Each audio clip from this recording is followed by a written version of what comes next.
पुढील प्रश्नांची सविस्तर उत्तरे लिहा। भारताच्या ऐतिहासिक पार्श्वभूमीचा थोडक्यात आढावा घ्या। उत्तर: भारतात सुमारे 1.5 शतके ब्रिटिशांची राजवट होती। 15 ऑगस्ट 1947 रोजी भारतास स्वातंत्र्य मिळाले। स्वातंत्र्यप्राप्तीपासून म्हणजेच 1947 पासून भारतीय संघराज्याने संसदीय प्रजासत्ताक शासन प्रणालीचा अवलंब केला आहे।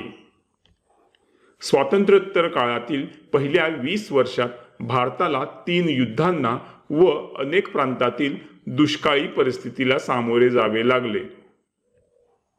विविध स्वरूपांच्या समस्या असूनही भारत हा जगातील एक प्रमुख विकसनशील देश आहे।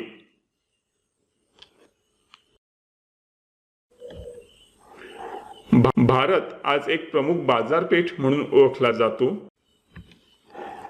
विविध टप्प्यांवर झालेल्या आर्थिक सुधारणांमुळे भारताच्या आर्थिक विकासास वेग आला आहे।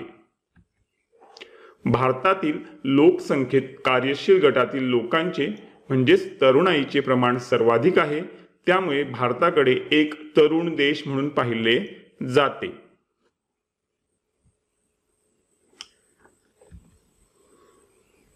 इथे आपला हा व्हिडिओ कंप्लीट झालेला आहे। तुम्ही आपल्या चॅनलला आठवणीने सबस्क्राइब करा, ह्या व्हिडिओला लाईक करा आणि ह्या व्हिडिओला तुमच्या मित्रमैत्रिणींसोबत शेअर करा।